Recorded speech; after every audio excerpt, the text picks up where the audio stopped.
Recording? Yep, recording. One. Two, One. two, One. two, One.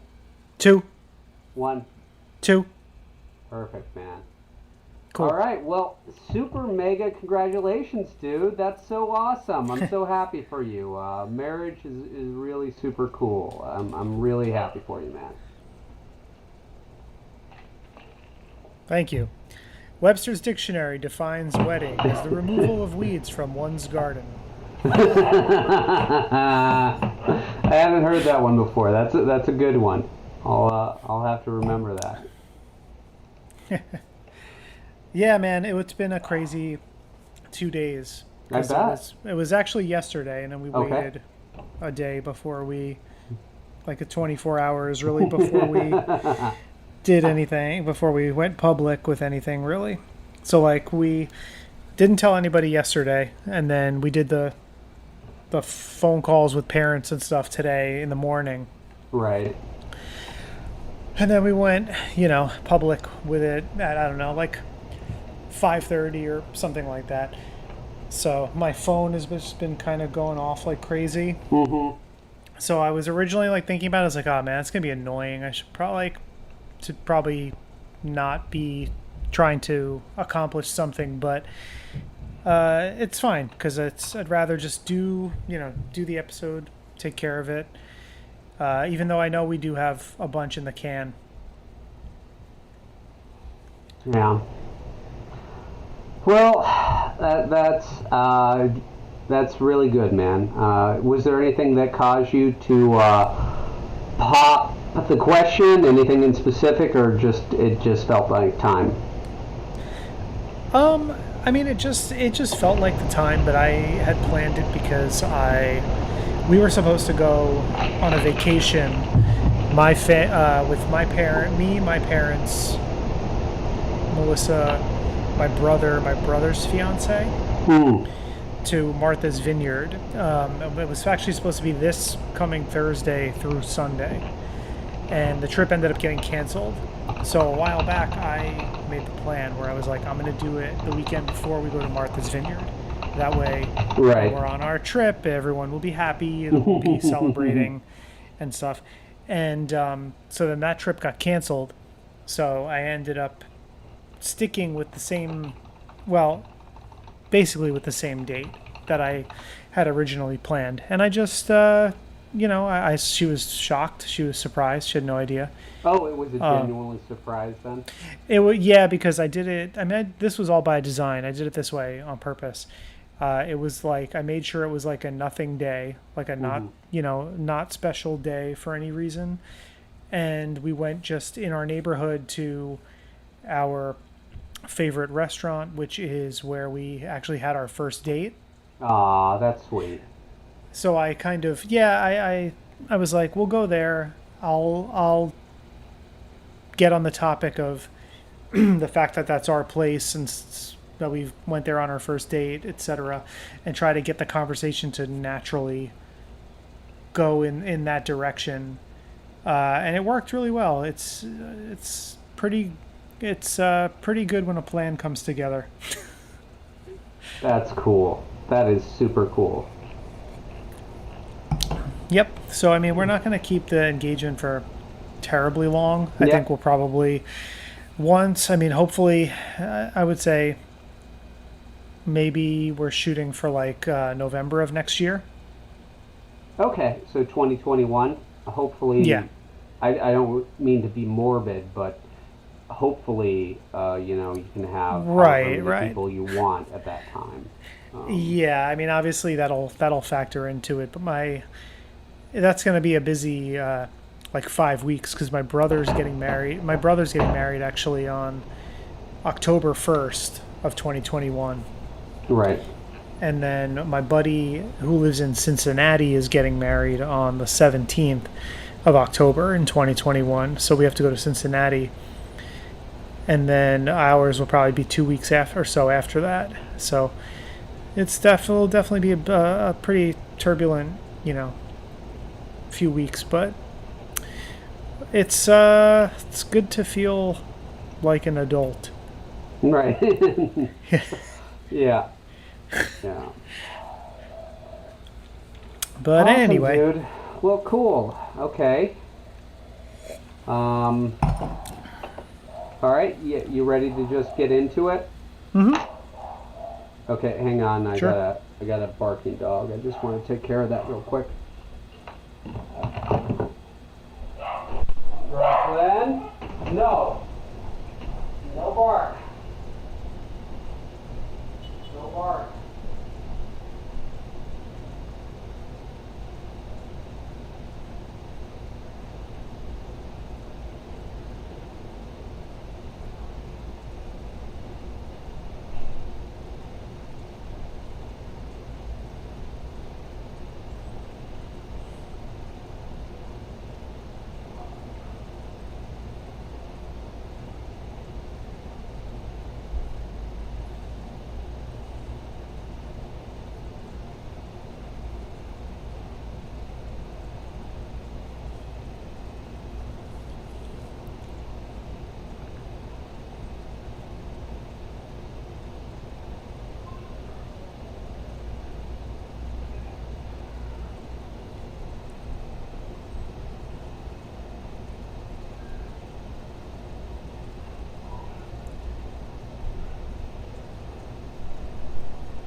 All right.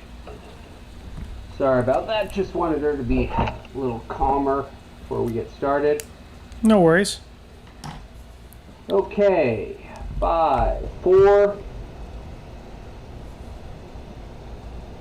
And welcome back to Talking Terrific Television. I'm your host, J.R. Rawls, and with me as always is... Jared Hornbeck. Jared, we can edit this out, but do you have any big news you want to share with our many, many listeners? Yeah, sure. Why not? To the Talking Terrific Television family. I got engaged yesterday, so it was a very exciting day. Yes, yes. All the woohoos are appropriate. I'm sure you're all doing that as you hear this right now. So it was kind of a big day. And so if during the recording of this show my mind seems to wander a little bit, it is not because I do not feel like delivering a typically solid Talking Terrific Television episode to you, or that I don't want to talk about this episode, because quite the contrary, I really like this episode. It's just that there are a lot of things going on in my mind right now. So if you find talk about me, this episode, so we have a great show for you guys tonight. It's so worthy that it's worth not being with your newly minted fiance. That is how awesome our episode is going to be this time. So Jared, what are you drinking to celebrate this momentum and awesome occasion?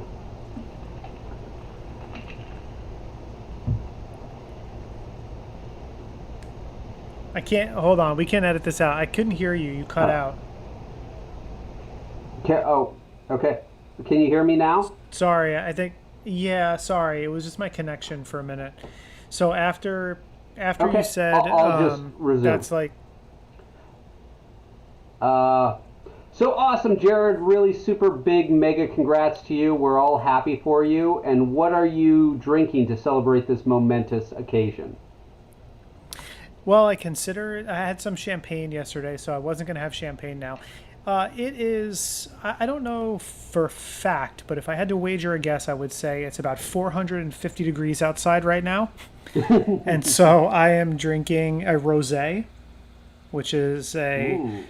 delightful summer wine. I tend to drink exclusively white wines during the summer, and so I've been going back and forth between Pinot Grigio, Sauvignon Blanc, and a rosé, and this is a really nice rosé, really great choice, I think, for today. What about you, man? What are you drinking? I am drinking a pineapple breeze, continuing my trend of having the most unsoprano drinks as I can possibly find. This is 2.5 ounces of fresh pineapple juice, 2 ounces of light Bacardi rum, 1/4 ounce of fresh lime juice, 1/4 ounce of simple syrup, and 2 sprigs of fresh rosemary. Wow. Now, is that, just out of curiosity, is that a drink that, I mean, you called it by name, so that's, because It's a I real used to drink. bartend and I It don't know exists that in drink by reality. name. Is that something, is that a recipe you followed, or is that just a kind of variation of a cocktail It's that you a made yourself? recipe I followed. I had pineapple juice in my refrigerator, and I had rum. So I Googled what should I make with both pineapple juice and rum, and that's what came up. Oh, I And like it it. It has is a delightful. island feel to it. Yeah, probably. It sounds like a good drink Yeah, on a night like I, tonight. I try to escape in alcoholism. Wait, no, that came out wrong. I try to escape with alcohol. You know, I can't go to any tropical beach. I can't go to Mexico. I can't go to Bali. So They I'm won't. just They won't have you. yeah, You could they try, but they won't literally have you. won't. I literally cannot go to Mexico or Bali right now because of reasons. So, yeah. Instead, I'm sitting here with a good friend who has just had momentous news. Mazel tov, congratulations, and I'm talking about my favorite television show in the world with a refreshing drink, so I'll be happy in that. Let me ask you. I know you have a house. You have some property. You got a hammock hanging over I there? do have a hammock, actually. Yes, I That live in sounds the like a south. hammock drink to me. It is a hammock drink. Being a father of two who works from home during these special circumstances, my hammock time is not uh, available much ever. I don't think I've put it out the entire summer, in fact, and now I'm sad. Great. Well, I hope that when you do find time, that becomes your number one priority for right uh, now is to get that thing hanging and have a couple of tropical drinks. I should do that. I should like have a lunch break where I just put out the hammock for the first time this summer and just like relax. That sounds a really good idea. But for now, I will talk about The Sopranos, Season 2, Episode 7, D-Girl. Now, the episode title is short for Development Girl, which is a term used mostly in film and television industry. I'm not sure if there's any deeper meaning to this, other than like possibly rating girls like an A girl, a B girl, C girl, an F girl, but that seems a stretch. I don't believe there's any deeper meaning to this. Yeah, I don't think so. I think it's just because that's Christopher's insult to her. Because, to jump ahead quite a bit, when she gives Chris the cold shoulder and tries to leave for a meeting, he calls her a D girl, which he does say she's the head of John Favreau's development. So that is technically her job, but according to her, she's I said it's a junior vice president or something It's along just those lines. she says she's a vice president, and we're Yeah, vice jumping way president. ahead. But I want to get into this right now. Okay, so if she was a vice president in the year 2000 at John Favreau's production company, and she remained in that position, no advancements, no nothing, just the vice president of his production company. I want you to guess how much money from 2000 to today, because I Googled this and I ran the figures, how much money worldwide gross do you think films produced by John Favreau have made over the last 20 years? Oh man, a lot, because he did the Iron Man, a couple of the Iron Mans, and the Jungle, or not the live action The Lion live King action or Lion Jungle King, Book. which Yeah, alone was $1.6 billion worldwide. yeah. So you're saying between 2000 and now? Yes. Um,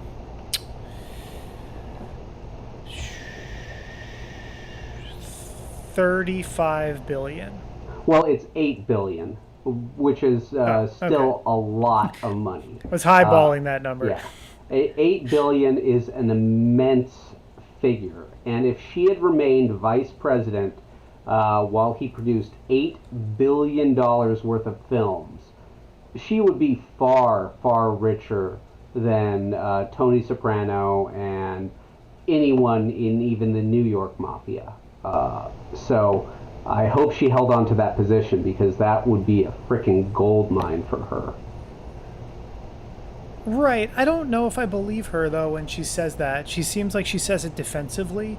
I mean, if she's Hmm. head of his development, I don't know what exactly that job entails, but I do know that she's obviously sent to meet Christopher, to Bit of get an Christopher to come to set, to meet Jon Favreau, and then, to I'm sort not of. sure if I agree with that actually. Discourse. So the episode, opens. Well, it opens with a car crash, but we'll get into that. After the car crash, it opens with Christopher meeting his cousin at the bar, and his cousin introduces him to her. I don't think Jon Favreau was like, you meet this New Jersey Mafia low level punk and you bring him to me. I think she was like, I've met this low level mafia guy and I think he would be interesting to meet with you. I don't think it was like Jon Favreau pushing her. I think it was her initiative trying to introduce this interesting contact that she made to Jon Favreau. That's interesting. You're probably right about that. I'm thinking now of that scene where they first meet in the club in the city, and I think, yeah, that's probably where she realizes, like, this guy's got some connections. This is probably someone that John should talk to. Yeah, And yeah, so I and think she plants that seed in there. that's my guess. And speaking of that scene in the club, there is a moment I want to talk with you about. There's some Wall Street douchebags who, we can edit this out, but can you hear me? It says there's a poor network connection. I can hear Am you, I but you're coming through? delayed. Testing. Yeah, it keeps kind One, of, kind two, of. three. Yeah, I can hear you. Can you hear me? Anything? Yeah, I hear you. It I just cannot every hear once in a you. while I just heard it some cut lags in. and slows down for a second. But like, are you able to hear me? I'm going to say A. I just heard you for the first time. All right, If hold you're on a second. I speaking just right think now, I it's can't hear you. yeah, it's something with my connection. I think because the Skype video looks really pixelated too.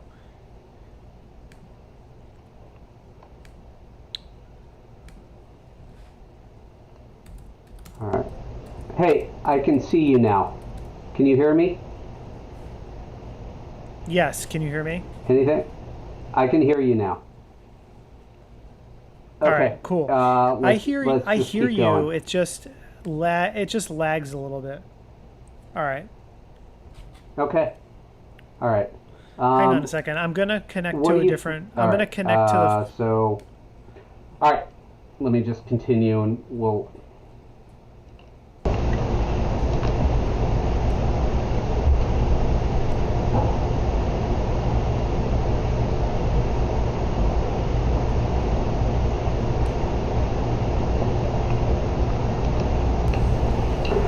I had an idea. Let's try it without the video for a little bit. I actually think the video is good for the flow back and forth, but if our okay, so all right, we'll try this. So, well, why don't?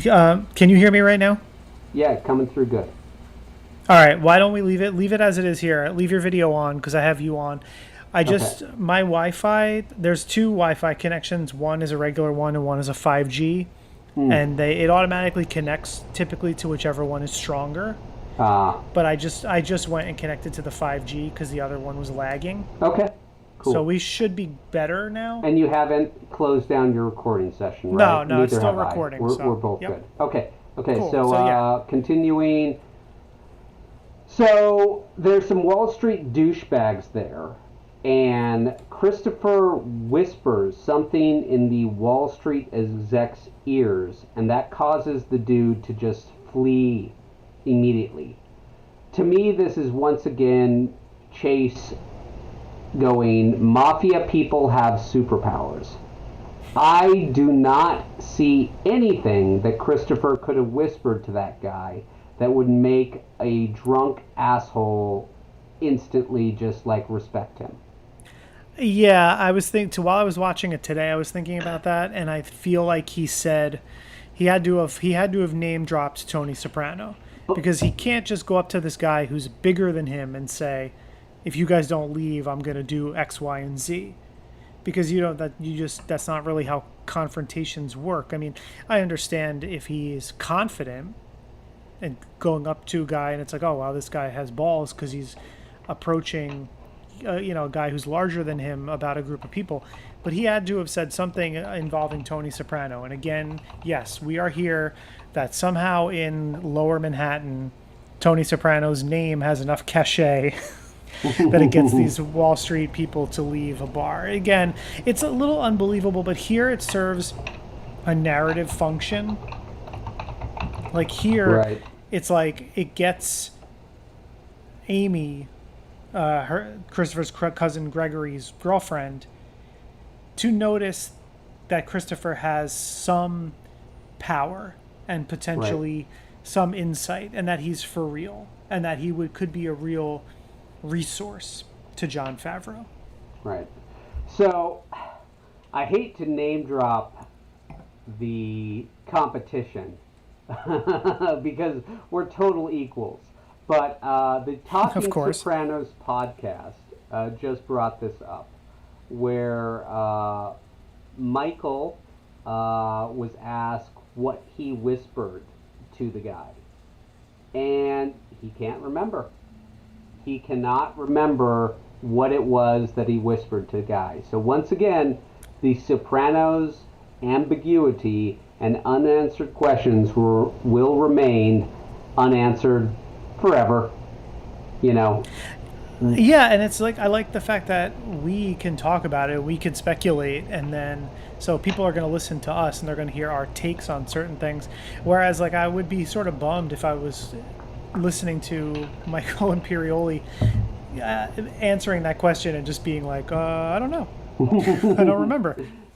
That's a little anticlimactic, I think. Yep, that's why our podcast is far superior and we get utterly equal ratings and viewerships to Talking Sopranos. We're total competitors, without a doubt. Yep, it wasn't bad timing. That was our mission statement, was to start at the exact same time and be better. For our listeners, we actually did start before Talking Sopranos. We started before it was in existence, and ouch! But oh well. The Japanese. I know we made the mistake of trying to get a handful of episodes in the can before we released any of them, and so from the time when we first recorded to when we released the first episode was like 2 months. Yeah. And in that time, the Talking Sopranos had started. The Japanese have a saying, shikata ganai. Nothing can be done about it. It can't be helped. But speaking of the Sopranos humor, it's in that bar scene that Adrian says Christopher's screenplay is the best she has ever read. And to me, that just cracked me up. I got an honest to goodness laugh out of that this time. I mean, I think I always found it funny, but just the fact that Adriana is going to say something like that with the implication being she's ever read any other script. Okay, have you ever read a movie script? Yes. So, all right. Well, when you just asked me that, it jogged my memory a little bit. So when I was younger, I had a paperback that had the script, because I was just interested in the writing aspect. I had a paperback that had the script for Pulp Fiction. I read that same. I read that when I was young. Oh my gosh! Wow. Yep, I had that. I also had a paperback that had, and these are like two films I don't care for that much, but at the Hmm. time, as like a teenager, I was interested in the writing of them. I had one that was a paperback with both Clerks and Chasing Amy in it, Hmm.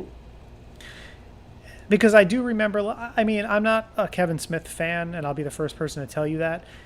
But that's something that my position on him as a filmmaker took a little bit of time to kind of cultivate how I really felt about it. I was into Clerks when it came out. Like I Hmm. remember I didn't see it in the theater. I don't know who saw it in the theater, but I saw it on video very shortly after it was released on video, and I thought it was so funny. And then I kind of remember seeing Mallrats and being like, well, I don't think this is as funny. And then I kind of liked Chasing Amy, but then as I got older, I realized there are some really heavily problematic elements in that movie. And then I just never liked anything else he ever did, and I just kind of went, yeah, I'm not a fan. But I did have the screenplay for Clerks and Chasing Amy, and I'm trying to think. I actually think I read a script for a movie before it came out because I used to listen to me. I used to live with a guy who worked on movie sets. He became an editor, but he was like a location scout or something at first. And he had a script to a movie that wasn't released yet, and he let me borrow it. Fuck, what was it? I think it was that Angelina Jolie movie Salt, Hmm. which was just discussed on 30 2010 sometime in the past few weeks. Not to plug another podcast, but they talked about it because was in the 2010 segment, and it's not very good. But I do remember that I had access to that script before the movie was out. It might have even been like a first draft. Like it was early on. And I just remember thinking it was cool having that artifact. And I'm pretty sure there was another one too, but I don't remember what it was. It'll maybe come to me. But I used to like to read scripts of movies that I enjoyed sometimes. I thought it was interesting to read them with a little bit of the stage direction. What about you? Um, I've read many scripts in my life. The very first one I ever read was Pulp Fiction. I went to film school at a community college film class, more than a film school per se. At a very young age, I was the youngest kid there, and I started reading scripts. Pulp Fiction was amazing. It kind of introduced me to the world of screenplays, and I don't know, I think I've read probably 20 to 30 scripts since then. And for our listeners who don't know, I have written my own script, which was turned into a movie. I'm sure we'll talk about it in this episode because it's a bit pertinent, but it was an interesting experience and amazing and a lot of fun. And yeah, we'll get into that in a little bit. So, quick digression to the start of this episode. So, it begins with AJ getting in a car crash. I completely forgot that happened, and for a little peek behind the curtain, I watched all of season 2 in about 2 days. And then the day of recording Talking Terrific Television, I rewatched the episode that we're going to talk about. So I completely forgot about AJ's car accident the first time I watched all of season 2 in 2 days. And when I rewatched it again today, I once again forgot about AJ's car accident because it is such a nothing burger for the episode. It is so forgettable, I really feel. Well, the scene itself and what happens, sure. I think the fact that it happens leads to something a lot bigger, which we'll get to later on, which is one of my actual all-time favorite scenes in the show, and it has to do not directly with AJ's existentialism, but tangentially related to that. So I can't wait to talk about that as well. But you're right; it surprised me too, actually, that it was the first scene, because I did remember that this is AJ's confirmation episode too, and that he does. There are these moments where Tony has to deal with AJ, learning about these philosophers, and not really knowing quite how to take that information and not having formed an informed opinion yet about it. Just first, his first exposure to a niche, as he calls it. That cracked me up. More of that wonderful, wonderful Sopranos humors. But so yeah, after AJ crashes the car, he starts talking to his parents about, is there a God? And two questions about this. One, AJ goes to Catholic school, correct? Yes, Verbum Dei, I believe. Shouldn't he have had some Catholic indoctrination about why God made us? He asks, why are we here? And Carm says, because of Adam and Eve. But the Catholic answer to why are we here, it's to worship God. That is why God created the human race according to Catholic indoctrination. This is something he should be aware of if he went to Catholic school, shouldn't he? Yeah, and even if he is dead, you're still going to kiss his ass. I kind of like to think, I don't know if this is intentional, but I kind of like the reading of you can go to Catholic school, but then when you start to, when Meadows says education, it's almost like when you are taken out of that and you're given some legitimate education, you now question how you were raised if and when you went to Catholic school. I like that reading, he sort of always just accepted everything, and now he's learning about these different philosophers, and he's learning about their different philosophies on life and death, and he doesn't really know how to take it, so he's kind of just taking it in. But I like the fact that he, even as someone as dense as AJ, recognizes, wait a minute, smart people are telling me that this is wrong. Now, the second part of my question is whether it's possible that AJ is saying God is dead and life is absurd as a tactic to divert his parents' attention away from the fact that he crashed a car.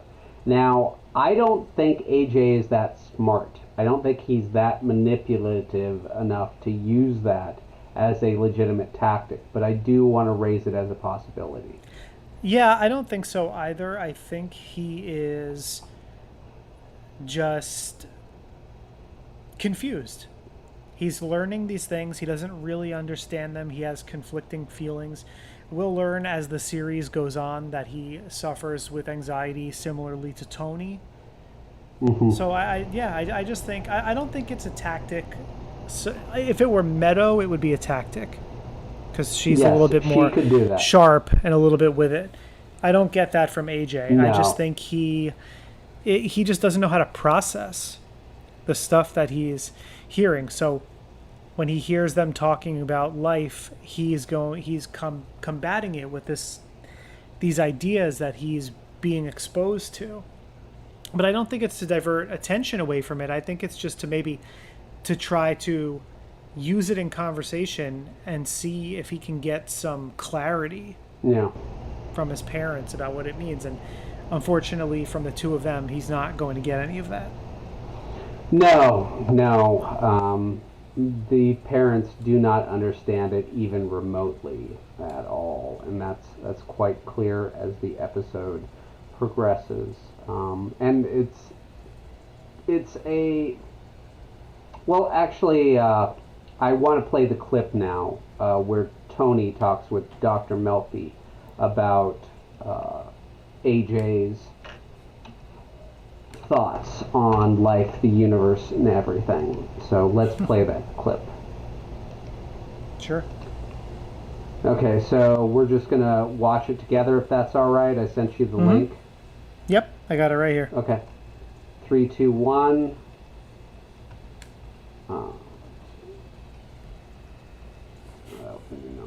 Okay. 3, 2, 1. Start.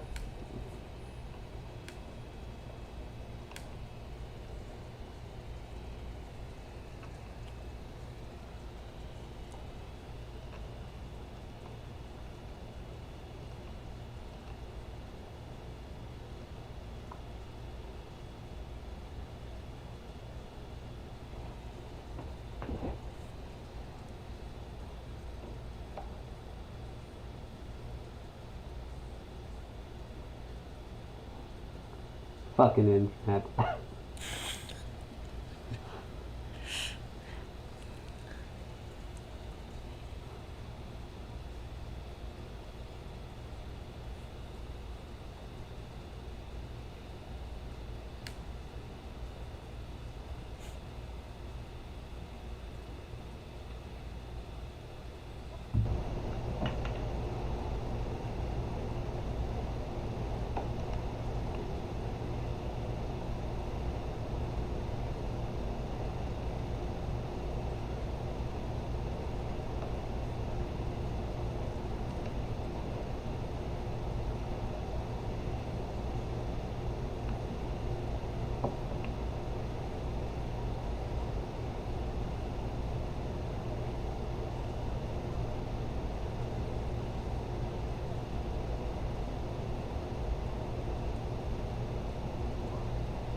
Okay, so yes, I want to get a little bit morbid here. Death does lie at the end of every single road. That is a objectively true statement, correct? I'm gonna wait it out, find out, see where it goes. See if you are the first human in 100 billion humans who have existed before you who does not have their world line end in death. Oh, I'm a Highlander. I forgot. I failed to mention that to you before God we started damn it. recording this show. Jesus. Of course, of course. But that is a scary, scary thought. Because on the personal level, I do think it's true. I think no matter how good a life you live, no matter how bad or good the choices you make in this existence you are given, every road does lead to the grave. I don't think there's a way around that. And for a 12-year-old or 13-year-old to have to grapple with that is a really hard thing, I think. Yeah, I think it's really hard for young people because I think you have a different ideal when you're young about what's important I also don't in your think life. death is real to young people most of the time. That's true too. Most of them haven't really grieved or lost people at a young age, and so the concept, the finality of it can be pretty hard to grasp. But I also think like when you're younger, you understand that you will eventually die, but I think it feels like it's so far away, and it's not until you get a little more world experience do you start to think about what you feel you should do in a life. Right. Like what are the important things in a life to do? What Now, maybe for some people it's traveling the world. Maybe for some people it's starting a family. It's not, there's no one correct answer, but you have, I think there gets to be a point where you start to think about making sure you're utilizing the time that you have on the planet because you recognize that it's not that it's finite. And I would And say that, the vast, vast majority of young people, people below the age of 20, do not have that realization before some crucial life event. I feel like, from my own experience and from talking to my friends when I was in my late teens, early 20s, 20 years from that point seemed an eternity. It seemed like I can't even picture myself what I'll be 20 years from now. And the answer to that was recording a podcast about a 20-year-old TV show. But the more deep answer is I am halfway to death. I mean, for a man of my demographics, I am closer to my birth than I am to the end of my life. Probably. Nothing's guaranteed. I could get hit by a bus tomorrow, or I could be the first man to live to be 120. Nothing's guaranteed in life. But most probably, I have lived more of my life to this point than I have left in my life. And that is emotionally real to me. Whereas being told when I was 22, hey, you are more than a quarter of the way through your life. You could tell me that, but it wouldn't be real to me. Not really. I think the difference is also like you can look back on your life. So at what are you, 41 now? 42. 42? Yep. Life, the universe, Okay. and everything. So all right, so 42, you have 42 years in the books. So, I mean, if you think back like to everything you've done and think about all the different, it doesn't have to be just don't think, oh, I only have this much time left of like things you've done as a functioning adult. If you think like I've got, let's say, maybe another 41 more left with 42 in the books, Right. for safe measure. Yeah. You can look back on your whole life, and I mean, we're talking like when you were a toddler, when you were a young child, when you were an adolescent, and it's essentially like you get to live all of that over again. And it's like, but you approach that not the way someone would approach birth to age 42.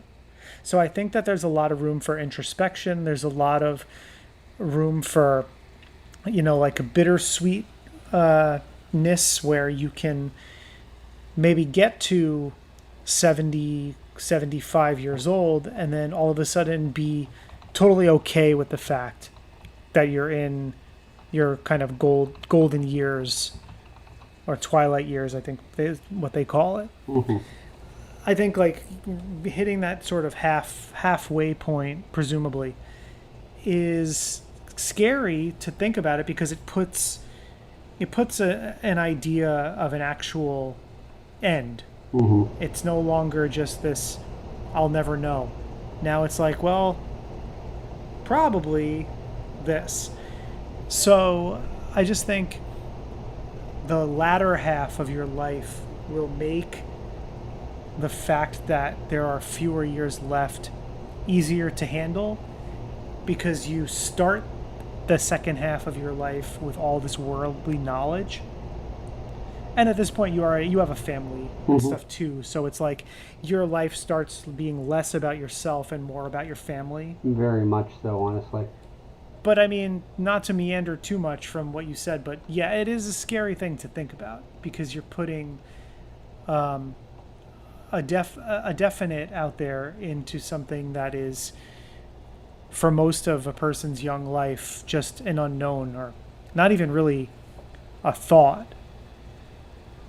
So it's tough to grapple. I mean, yeah, it's tough for an adolescent to hear for the first time. It's tough for adults to talk about.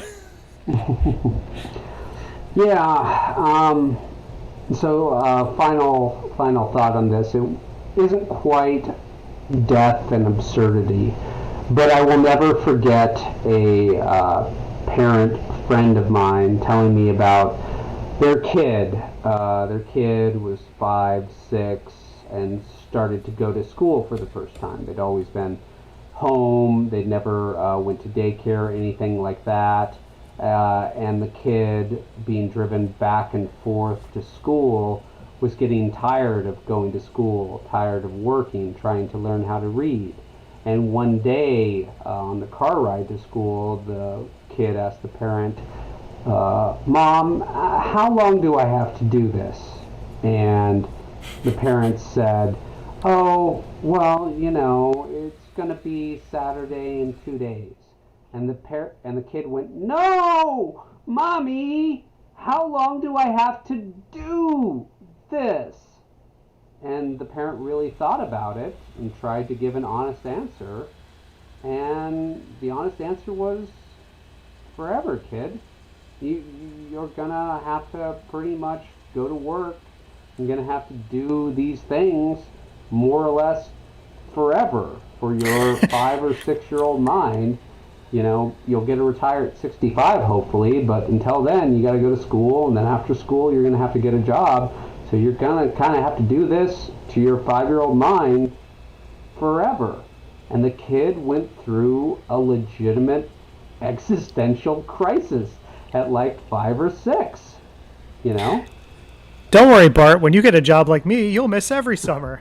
I think of that all the frickin' time. All the frickin' time. That does stay with me. Maybe after we're done talking about The Sopranos, maybe we should have a talking terrific television on The Simpsons. Just go through every episode of The Simpsons and really examine it in detail. Well, I hope you want to do nothing else for the rest of your 41 remaining years. Yeah, but also keeping it on death, because this is a happy, fun podcast. Did you notice that behind Pussy's house is a freaking cemetery? For the first time. For the first time, I never noticed that. In like 10 times today. of seeing the series, I never noticed it before.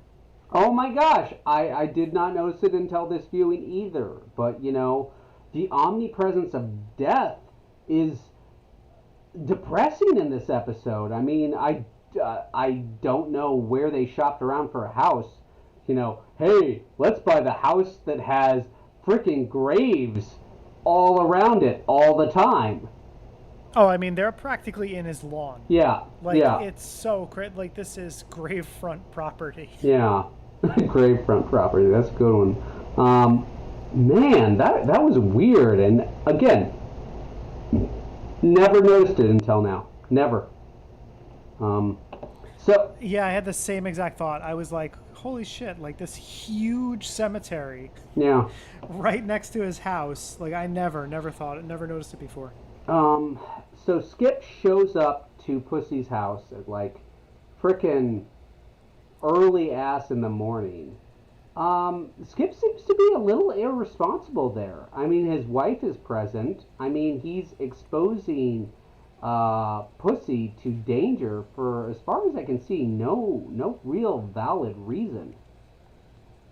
Yeah, it seems a little bit careless, and this is interesting because I feel like this is when you will start to see the turn of where Pussy wants to help these guys out more start to happen soon. I will just come right out and say this is my favorite Pussy episode, which is an odd phrase to say. This is my favorite. So you're saying you really like the Pussy here? Don't make me do this, man. Is this your favorite? The day after my engagement, man. Come on. I'm sorry, I'm a bad man. We'll edit Yeah, this out. the character Pussy, who is in a real predicament here. This is my favorite episode of with a storyline of his. I really love the way it's handled, and we'll get to a scene later on that is one of my all-time favorite in the entire series that involves him. And I just think I really feel for him in this episode. And what I love about it is I love the fact that I think they give him the most to do in this episode because he's talking to Skip, he's talking to Tony. He has to be one way with his wife, but then he spends time with his son and with AJ as a mentor to AJ. So I think you see a bunch of different sides of him in this episode. Right. Yeah. Yeah. I don't know of any episode before or after this one where Pussy plays as big as a role and as central figure as he does in this, which is interesting because I feel like Chris's storyline is the A storyline without a doubt here. I always, always, always, if someone said to me, "Oh, D-Girl, what is that episode?" I said, "That's the episode with Jon Favreau where Christopher gives him ideas for a mob movie, and that's it." And AJ has a confirmation. Yeah. The Pussy storyline is so important in this episode, and it really stood out to me this time as just how it's starting to sink in by cooperating what he's really doing. Right. And so I that part of it, even though that is certainly, I mean, the B minus plot of this episode, Yeah. but it resonates with me totally. I enjoyed it and reacted to it as much as I did with the Christopher stuff. Yeah, it's interesting to me. I was going to ask you if this was one of those bottle episodes that really didn't need to come in this specific order, but could have been played any order in this season. But thinking about it with how prevalent Pussy's character development is, I don't think it could have been moved forward or backwards a single episode. I think it needed to come exactly where it came. Yep, we talked about it. We said that. We said that we thought the sequencing was important, and we thought that this one was sort of a bottle episode in referencing it. Watching it now again today, absolutely not. Absolutely not. Yep. So, past JR and past Jared, you were wrong. I'm a big man, and I can admit when I was wrong, and I was wrong about that. Yeah. I was thinking it should have been flip-flopped maybe before the Happy Wanderer, but no. I think it's absolutely perfect where it is. Yeah, yeah. So yes, we will talk more about the perfection of this placing of this episode after our commercial break. So stay tuned. I'm just going to use the restroom real quick, and then Sure. good to go. All right. I'm not going to turn off my recorder, and you don't. Yeah.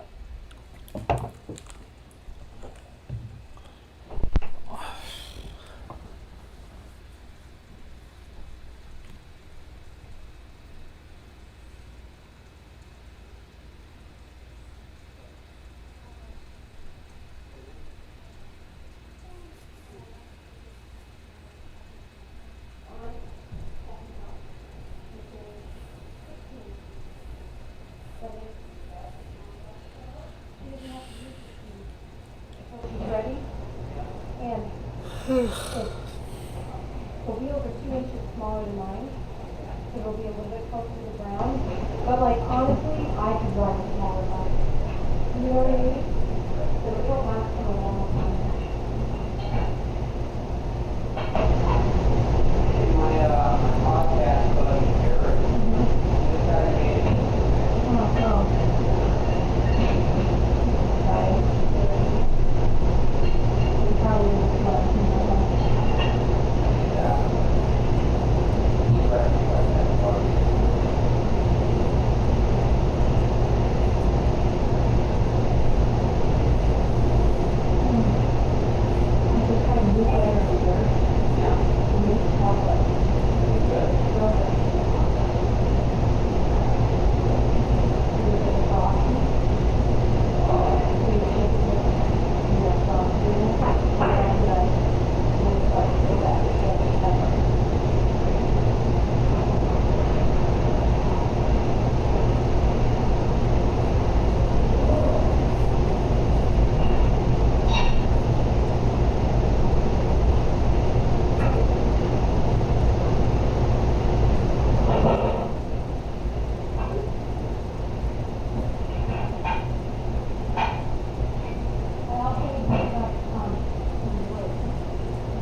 All right.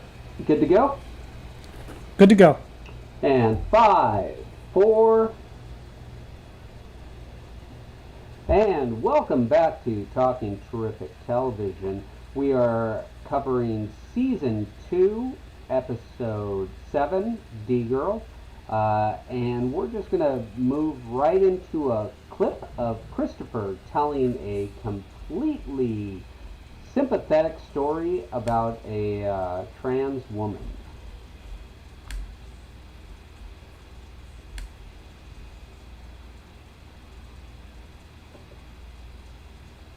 You ready to start? Oh, I started. Did you not start? No. Okay. Tell me when you start. All right. I'll start on 1, 3, 2, 1.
Okay, did you see the look on John Favreau's face when Christopher was telling that story? Yes, I did. Would you describe that as sympathetic? Sympathetic in what way? Sympathetic in that he's sympathetic to the person in the story? Yes. To me, this is a 2000 versus 2020 mindset. I don't think you would have any celebrity in 2020 being told that story and playing themselves without having visible display of far more sympathy for the acid burn victim. I agree. I only think when I watch his reaction during the story, it kind of strikes me as just like, oh, this is a crazy story. Not this is a story about a person about whom I should be sympathetic. Yeah. I don't really get that because, again, this is a 2000 reading, and obviously in some of the way that the story is told by Christopher also, when he calls the person the freak. It's interesting to me, and I want to do a bit of a dive into that, because Christopher uses correct pronouns for the most part. Well, no. For some parts of it. He refers to her as a her at times and an it at other times. And it's really all mixed up in his mind, apparently, which I think is absolutely correct for his character. So I'm glad you said that, because obviously listening to him tell the story, he is obviously not feeling very sympathetic in how he tells the story. But I think it's very true to the character. And I remember someone in the LTC, we were having a conversation about The Sopranos or about television shows, and they said that they didn't watch it. And I was like, oh, well, you really should, give it a go. And they said, I tried to watch it, and this was their wording, and I didn't quite understand what they meant. They said, I tried watching it, but the writing felt homophobic, so I stopped watching it. Okay. And I sort of, they never responded to me, and I wrote back and I said, well, what do you mean? Like, what do you mean by homophobic? Like, do you mean the writers sound like homophobic people and their own personal thoughts and beliefs are coming through on the page? Mm-hmm. Or are the characters problematic and that's what you don't like about it. Yes, I do want 2020 viewers approaching The Sopranos to come at it with the mindset that you can write characters who are homophobic without the work itself intending to be homophobic. Because 100% the Sopranos characters are not in favor of homosexuality. They are very... Well, they're not tolerant, period, really. No. They are, again, we've mentioned this a couple of times, they are not good people. These are not good people at all in many aspects. Homophobic being just one of those many aspects in which they are not good people. But it would be utterly disingenuous to me to have had a TV show started in 1999 covering gangsters who were not homophobic.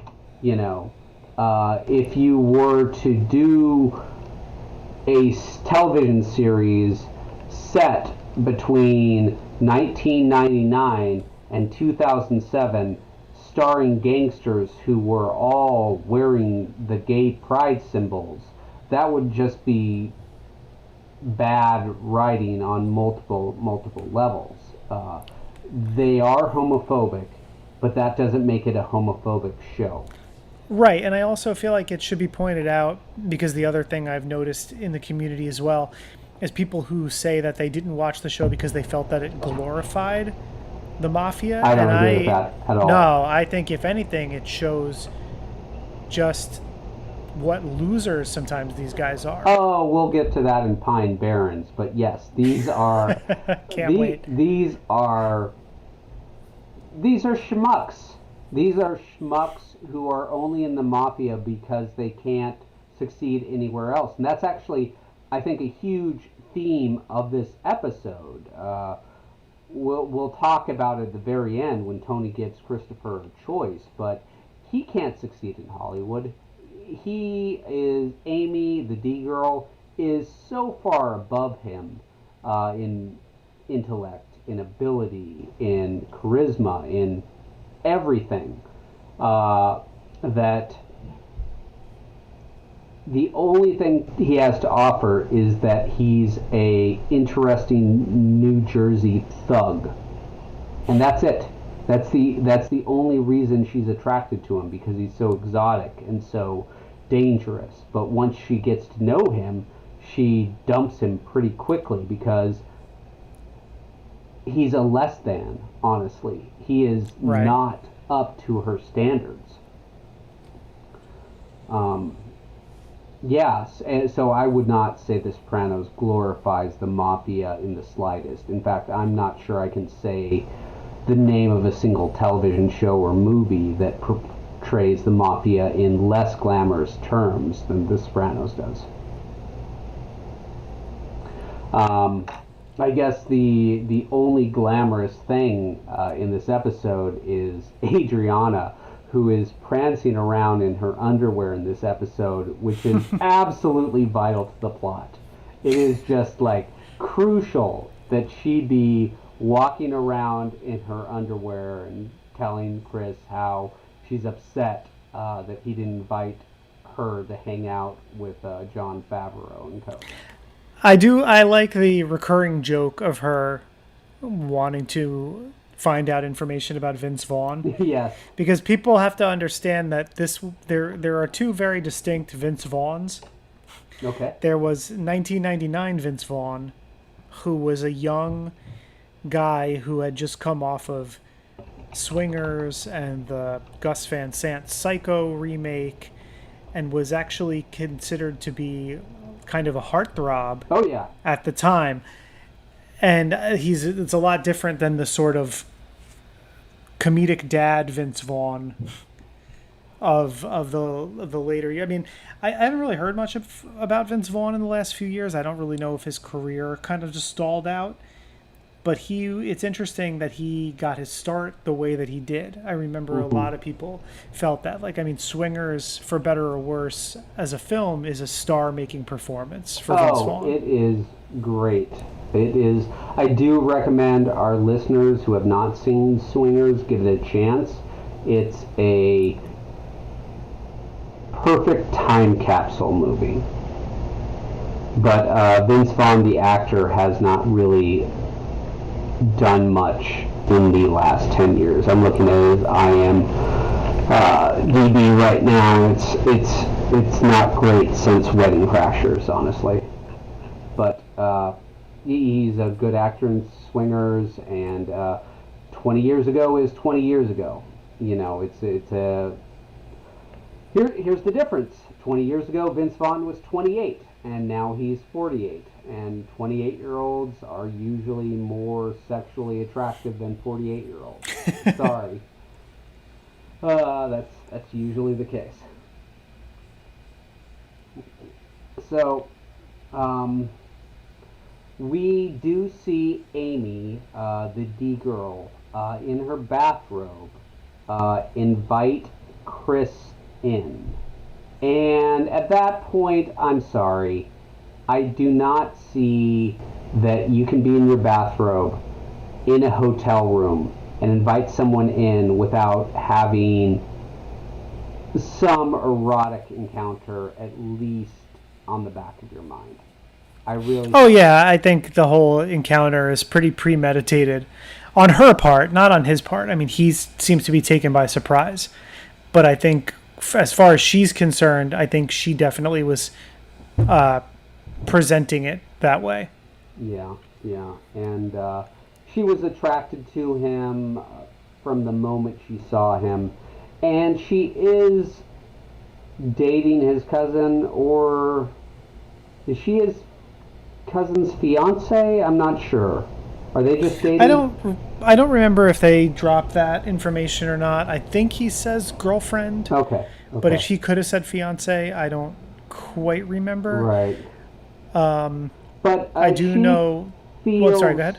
She definitely feels bad cheating on later on in the episode, because there's a very erotic scene with her seducing him, and then later on, when they get back together again, and Christopher asks her if she's ever been with a guinea besides him, and then he thinks about her cousin, and it's, oh shit, and then she runs and locks herself in the bathroom, and it's just like, okay, was she having this, like, fantasy where they were going to be together forever? How are we going to tell him was said at one point, and I gotta assume she's just living in a hormonal fog at that point, because there's no way she logically thought this person is a great long-term relationship for me. No, I just think that she thought, because the nature of her job requires her to be in a hotel, requires her to travel a lot, she thought she could get this thrill, and it would be something she could do and she could get away with by the nature of having to be on the move a lot and having to be in hotel rooms by herself. That's how I look at it. I look at it, she just thought this was something she could get away with, and I think the mistake she made was letting it happen a second time. Yeah. And then it started to feel like it might be more than just a one-time thing. And I do want to point out, there are two pretty funny cuts in this episode. One is where Amy and Christopher are getting hot and heavy, and it cuts from her bathrobe straight to Livia. And you're in a sex scene, and then you cut to Livia. And that is wowzers. That is a hard cut to go from a sex scene to Livia. And the other... That's a bucket of ice water. Yeah, exactly. And the other funny cut is when they're on the movie set and the director yells action, and then it cuts to a scene in Tony's car. Now, the action of The Sopranos was never really primarily in shootouts and stuff. That happened, but it was mainly about the relationship between the characters. So part of me does wonder if the cut from action to Tony talking to his son in a car was kind of meant to be like a deeper commentary of, no, this is the real action. This is a father talking to his son about important issues, and that's what the action of The Sopranos is. But it's possible I'm overanalyzing that. Maybe, but what reason do we exist to do this show if not to overanalyze a 20-year-old show? I didn't think anything like that from that cut, other than that I thought it was a little bit jarring. But there could be something. I mean, we've learned talking about the show that there's very little that goes on in the show that's unintentional. Yeah. And so I can't help but think that maybe it is edited that way for a reason. Right. I never gave it a second thought, but you could be onto something there. Yeah. The other thing I really want to point out is how depressed AJ is in this episode. This is, I think, the first example we have of him really following in the footsteps of Livia and his father of having clinical depression. He just doesn't want to play baseball. And, not wanting to do the things that bring you joy is like a top 2 symptoms of depression. I know, and it's crazy because all I wanted to do during that whole scene, all I wanted to do was go hit in the batting cage. Oh, that would be fun, wouldn't it? I actually have super fond memories of my father taking me to go hit balls at a batting cage. My parents were divorced, and I'd always drive up to him on the weekend, and that's like one of the big memories of my visits up to him is, okay, it's Sunday, let's go to the batting cage. Yeah. That's great. I was a little older because I lived in the city as a kid, so it wasn't really as much of an option until we moved out to the suburbs and stuff. And then as a teenager, I was kind of old enough already to drive myself out there or have a friend pick me up. Nice. And I would go. Plus, my dad was really busy. He was still commuting to the city, so he was he was leaving early, getting home kind of late. So I don't have those specific memories with him per se. I do have memories of playing, playing catch and stuff in the yard. But batting cages, man, I got to a point where I was like pretty good enough too, where I would go and I'd get in a real rhythm, and I'd be, just getting my timing down perfectly, right, duplicating my swing every time, my timing, and just hitting balls back at the machine, and I'm like, if I tried to do that now, I would pull something seriously and develop an injury I would never recover from. But oh yeah, I'm not sure if I've mentioned it on the show before, but about 2 years ago I decided to cut down a tree in my backyard, and you don't really use this muscle typing on a computer, and if you decide to cut down a tree with that, you're going to use that muscle an awful lot, and then it's going to hurt you for the next 13 months. That's how long I had to go to physical therapy to kind of try to fix that. And I'm sure if I went to a batting cage and swung at balls for like 2-3 hours, which I used to do, it would have a similar thing. But oh yeah, I would leave with my hands all blistered. Now the youth is wasted in the young. I can tell you that, young listeners. But one thing I did love is Pussy telling AJ how baseball is part of his culture because Tony was almost all country left field. Once again, we have so close to being cool, but not quite. Well, correct me if I'm wrong, but did he have the makings of a varsity athlete? Well, he was almost the makings of a varsity athlete because he was almost all county left field, which I assume that means he's the best in the county at left field. I don't really know. Yeah, it's hard to say with with high school baseball because Right. I know it's like there's counties and sections and divisions, and I don't really know entirely what that entails. Yeah. Yeah. But after that scene, AJ goes visits Livia, who gives him the wonderful advice of how seat belts are deadly. Oh my gosh, listeners, please wear your seat belts. Livia talks about how some kids died because they were wearing their seat belts, but that is such a minor thing, and it's just part of her personality to really focus on every story of kids dying that she can possibly come across.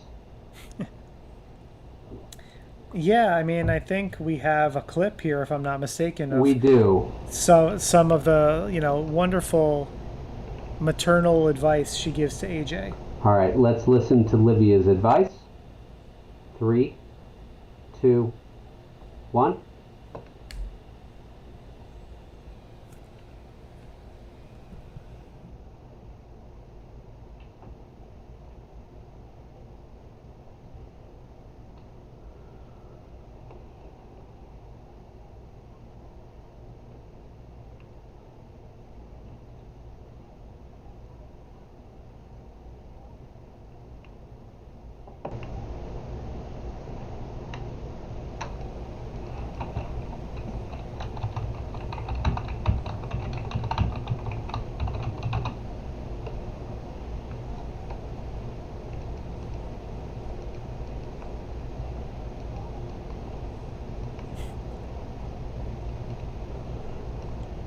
Jesus Christ, lady. This is a 12-year-old. Frickin' A. Okay. All right. Lots to unpack there. There is a lot to unpack here. Okay. How much of this do you agree with, and how much do you disagree with?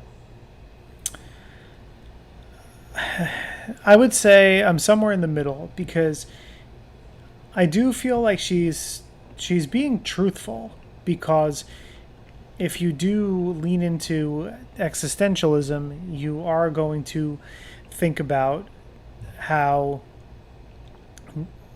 nothing is completely consequential Hmm. because no matter what you do, inevitably you will die and die alone, she says, which I also agree is true because no matter how many people are at your side during that time, you are the only person who is experiencing what you are experiencing at that time. Now, I'm not a member of the cast of the movie Flatliners, so I can't tell you what it's like to die and come back to life.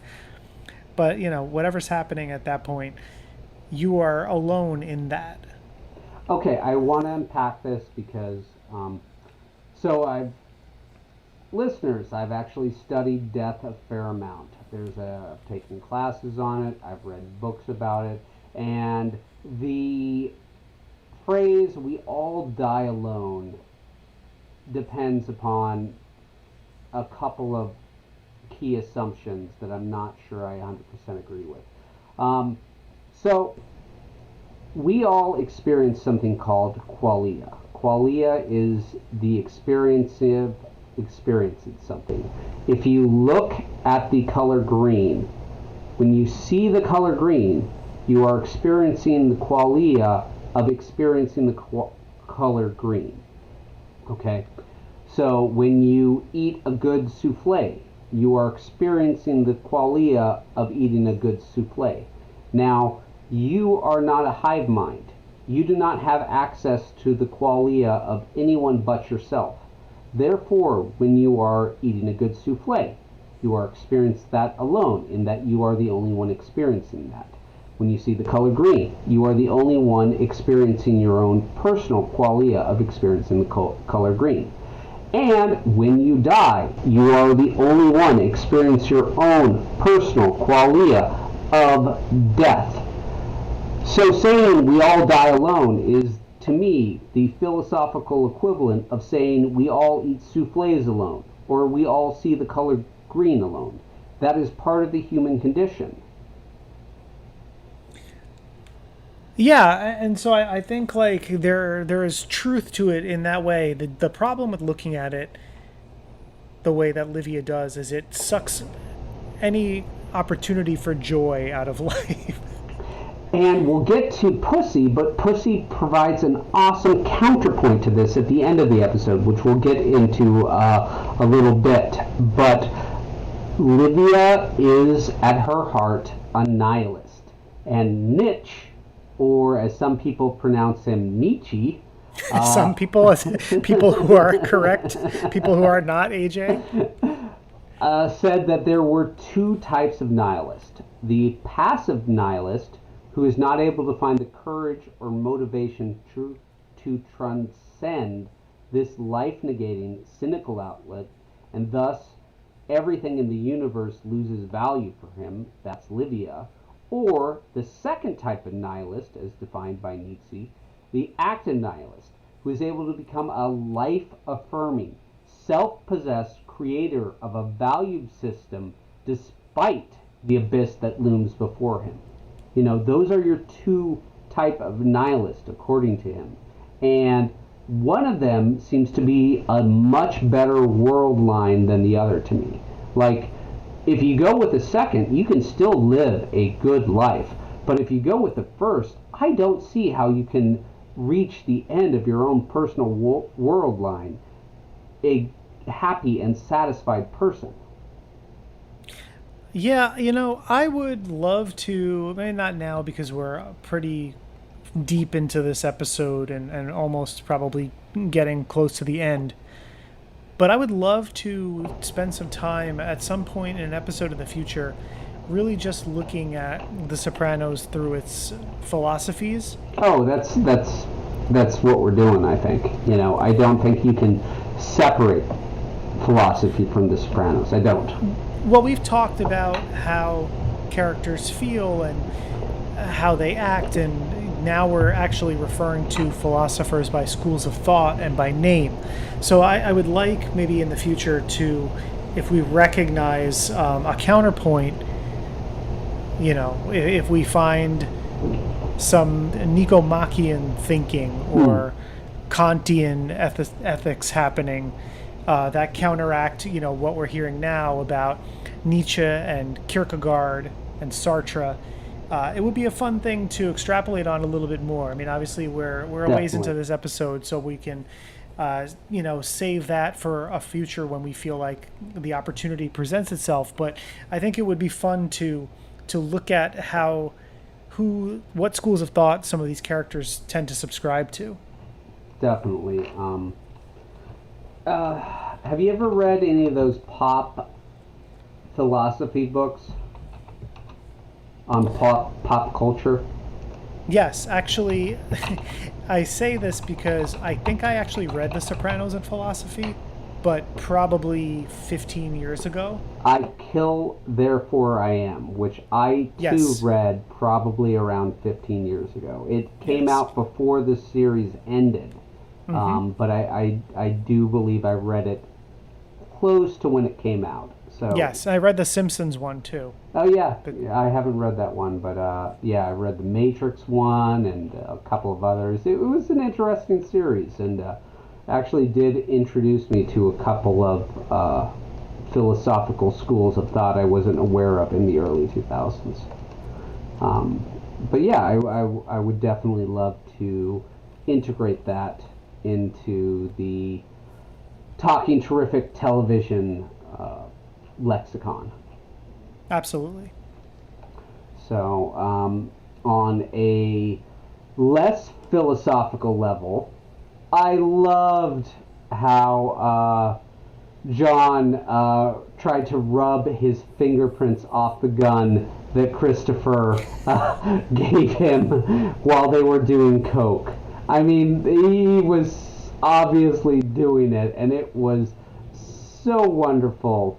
And the hurt look on his face when Christopher badmouthed Swingers was just like, honestly, some of the best acting that I've ever seen Jon Favreau do in his entire career. There's a kind of a pussy-assness to it. But I'm so glad he could make fun of himself. I mean, he was playing himself, and he was playing himself as like this scared dude, and that's a certain type of bravery, I think.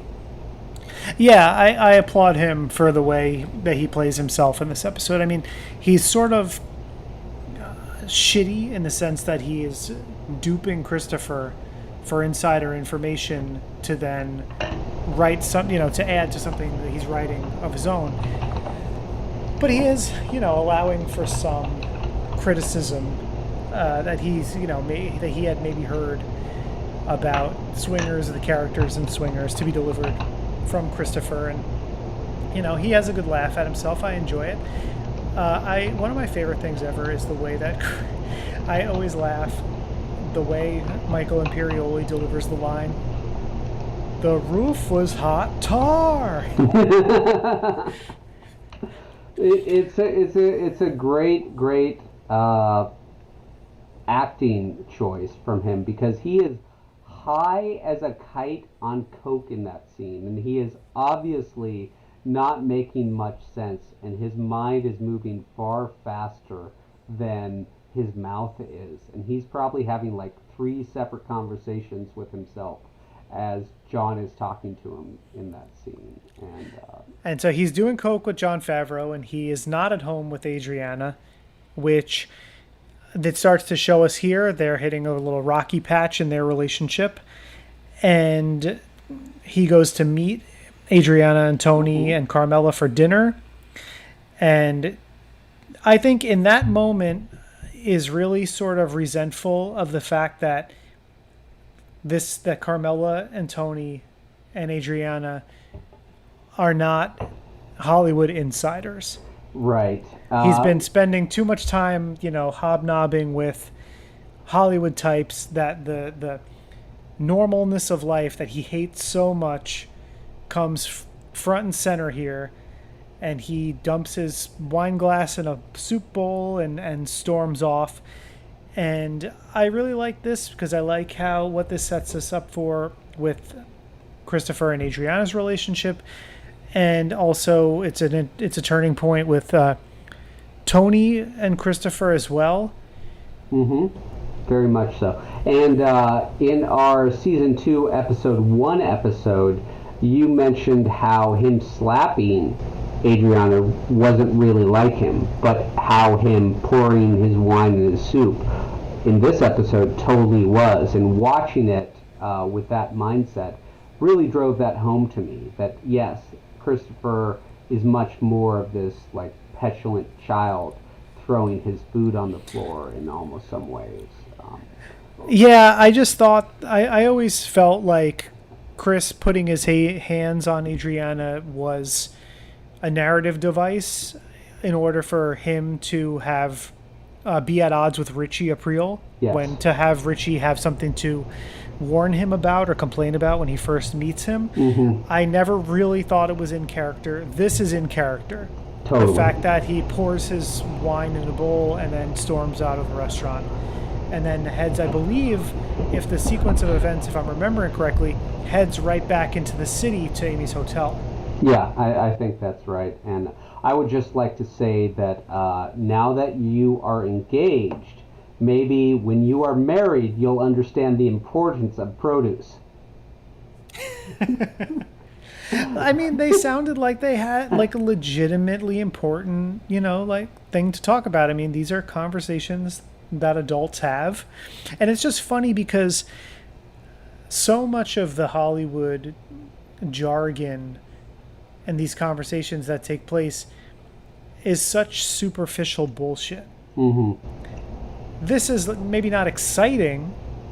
It's what people would talk about. But it's what people would talk about. It's small talk. It's life. It's real life. And if we know anything about Christopher at this point, we know he's going to have to make a choice between, leaving these guys for good and really pursuing this dream that, if we're being honest, is clearly out of his reach. Yes, he does not have the abilities to make it in Hollywood. It's a incredibly cutthroat, competitive field, which honestly, you need to have a lot of money a lot of connections for a ridiculous amount of skills. I mean, because they're for every one position in Hollywood, from the gaffer to the director, there are 100 people who want that position. Yeah. And Christopher does not have that intelligence or drive or any of the qualities that would get him that one position, honestly. Yeah, and so having to make this choice between, whatever it is he wants to do, as Tony puts it, or, remaining with Tony in this crew, comes to a head during AJ's confirmation. Mm-hmm. And so that brings us to the end of the episode, and one of my all-time favorite scenes in the entire run of the series. AJ's confirmation is happening. He's getting high in the garage. Carmela has the amazing line of, "Get out there, be a good Catholic for 15 fucking minutes," which is a great, just hilarious of how, it's all a facade for them. Just put on this face that we're asking you to do. But what is not oh, sorry, a go ahead. facade is Pussy's advice to AJ. Because Pussy sees. Sorry, I didn't mean to cut you off. It's okay. Hold on. Well, I'll edit that. But what is not a facade is Pussy's advice to AJ. And to me, this is the counterpoint to Lydia's nihilism in this episode. To me, this is actually the thrust of The Sopranos, which is fighting against the darkness, fighting against the nothing means anything. Because when Pussy comes to AJ and tries to give him advice, he says, "Now go down and enjoy your party. Make your parents happy. You got your health and your family. Enjoy it while you can, while you got it all in your hands." And he's holding AJ as he's telling this. And as we, the audience, are hearing this, we're cutting to the FBI listening into this conversation with this static. And this message is hard to hear. And if we're talking about nothing as an accident in The Sopranos, then to me, the fact that we are given this counter argument to nihilism, this counter argument to nothing matters, that enjoy it while you can, while you got it all in your hand, and that it's fuzzy and that it's hard to hear.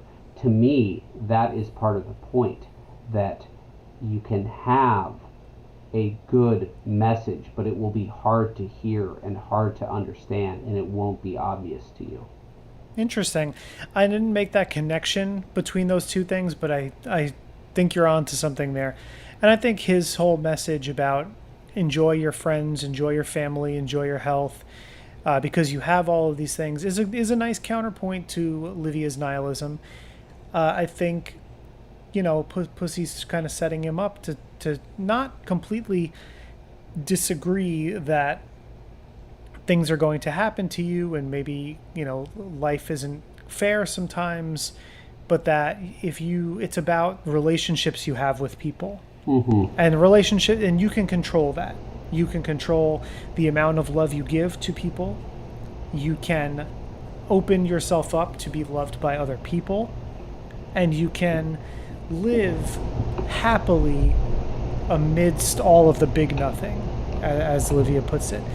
And to me, I don't know about you, but to me, after Christopher goes outside to do a little bit of thinking, and they wanted to get the picture of everyone together, and Tony is asking, "Where's Pussy? Where's the Godfather?"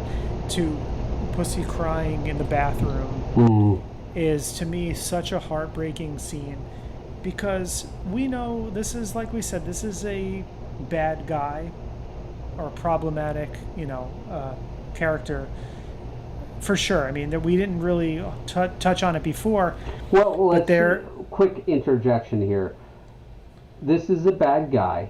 Keep in mind that about 10-15 minutes before we see him crying on the toilet, he is striking his wife, and he has his wife on the floor, while his son runs in and sees his mother, Pussy's wife, and it looks like Pussy is yelling how he will kill his son's mother, his wife.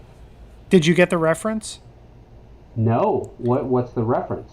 It's Taxi Driver. He's Oh, the way that Angie is crawling along the floor and she's kind of dragging him as uh-huh. he's saying "I'll kill you." It's shot, and the way that he's saying the words, he's saying it exactly like the I guess the John who is in charge of the apartment that's rented out where Jodie Foster works. Okay. It's the same line delivery and it's framed the same way. I did not get that at all. Wow. I got to rewatch that scene, honestly. Wow, that's interesting. But yeah, he is not a good guy. And in this episode, he talks about how Tony was a stand up guy. And again, if we're going to overanalyze everything, which I think is the point of this show, Pussy is crying on the toilet and he can't stand up and go to Tony, while Christopher, at the very end, does stand up and go back inside. So if you want to overanalyze it on that level, I think that's some symbolism that's probably pretty important. So I just went on to Reddit to make sure that I wasn't making this up. Okay. Because Reddit is the reliable source of all good information. Well, no. So within the Sopranos Reddit, somebody says from 2 years ago, came across a new to me reference during my 9th rewatch. First probable reference to exactly to Scorsese's Taxi Driver. It says is when Artie is rehearsing in front of the mirror like De Niro. That's the episode with the Armagnac, which we have not gotten to yet. The second one is when Pussy is getting ready for AJ's confirmation.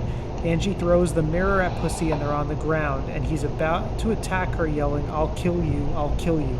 Near the end of the movie, the pimp is yelling the same thing as he's trying to attack Travis when they're on the floor. Oh, wow. Did not get that. I will have to rewatch it with that in mind because that's really, really interesting.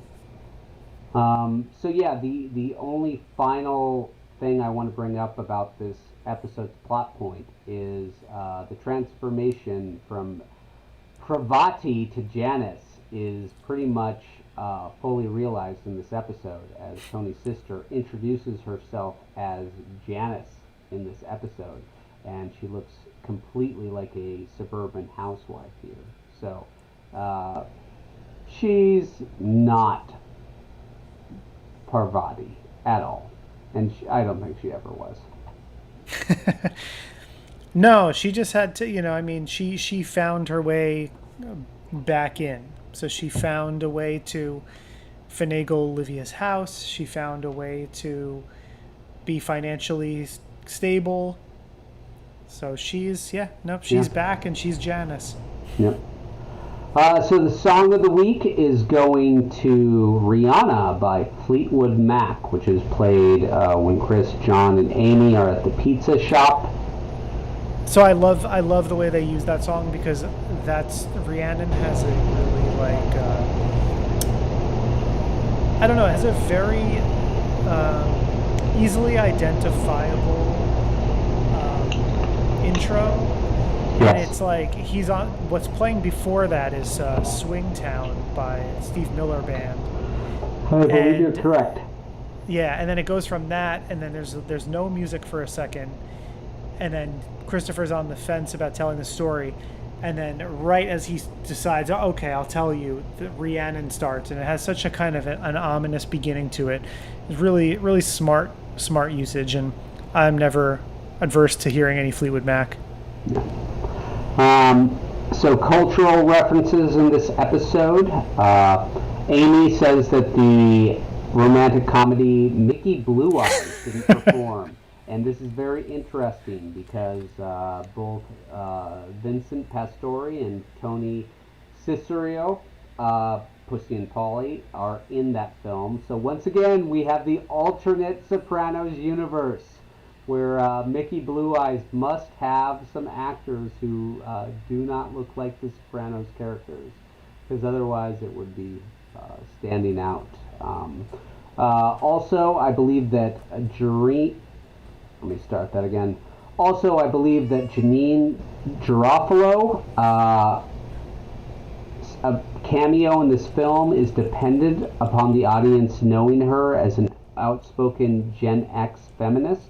And I'm not sure our theoretical 20-year-old listener would actually know much about her. Do you? No, I don't think so. I think she's someone who was pretty omnipresent in the early 90s. I first remember her from the Ben Stiller show. Yes, that was a great show. Yeah, and then a few movies and reality bites and some stuff on her own and comedy. But yeah, I don't think she is someone who's a household name to someone born when this episode aired. Yeah. Other big reference is The Crying Game, which was a 1992 film, and I feel like that was pretty much the first Hollywood film to prominently feature a transsexual character, but I could be wrong about that. I'm not aware of any earlier big Hollywood film. Obviously, it was Glenn or Glenda. Certainly the first one I remember hearing about. Yeah. And at the very end of the episode, Amy tells Christopher the mood is becoming rather William-ing. Now, this is an American playwright and novelist, and his works typically feature protagonists who have a lot of strange sexual relationships, and I don't feel like there's a chance in hell that Amy thought Christopher would get that reference. I feel like she was just making that to make him feel dumb and small at that point. Little do you know, Christopher minored in William Inge, actually. Finally, Janine Garofalo. Why am I having so much trouble saying Janine Garofalo? Let me try again. Janine Garofalo is wearing a Churchill's t-shirt, which Meadow was wearing in episode 3 of season 2. I don't know that. Sorry, I didn't mean to interrupt you. I don't know that band, and apparently whoever the set dresser and wardrobe person is does. Yeah, I was going to ask if you know that band, because nothing. Absolutely nothing. Okay, final thoughts on the episode. Really stellar. Not a bottle episode, but it has some really memorable things. To me, this is an example of where The Sopranos goes outside of the Sopranos universe and does it successfully. Mm-hmm. And we talked last season about how I personally wasn't a fan of A Hit is a Hit. You weren't as critical per se, but I think we both agreed it was something that didn't quite work. And this is them going outside of the Sopranos universe, and it works. Yeah. It works really, really well. And I have to say, I remember, like we mentioned earlier, I remember the Christopher story being the A-plot and taking up most of the episode. And I feel like while I still laughed at some of the same things as I did last time, or the other times, I really resonated with Pussy's storyline in this episode. And it plays a much bigger role than I think I initially thought it did. There are more scenes with him, a couple of scenes with him and AJ, a couple of scenes with him and Tony, a scene with him and Skip, way more than I remembered. Yeah. For me, I totally remembered this episode as a bottle episode, and it completely isn't. Not even remotely. And that's really interesting to me to kind of realize that how much my memories can just dart around. Oh, and one final cultural reference. Jon Favreau did make a movie about the mafia called Made, which starred Dre DiMatteo, Vincent Pastoro, and Federico Castellisio. So a lot of Sopranos crew actually ended up in his mafia movie that was not about Gallo, but just mafia movie nonetheless. And again, I think that's not necessarily because he wanted to reference The Sopranos, but just because if you're going to have an Italian American movie, it's going to have a lot of Italian American actors, and there's only so many of those in the year 2000 to go around. 2001. Did you see that movie? I never have. Have you seen it? Yeah, it's not a great movie, but it has a couple of really funny, memorable scenes, and it has a very funny performance by Peter Falk in it. Okay. All right. Well, we should really have a Talking Terrific television movie night sometime to really explore some film. But yes, that is all for this episode. So thank you for joining us. We hope you will come back next week when we talk about Full Leather Jacket, where Richie makes a peace offering to Tony, and Sean and Mac, let me try that again, where Richie makes a peace offering to Tony in the form of a old jacket that he has no interest in, and Sean and Matt make a move towards acceptance. So stay tuned.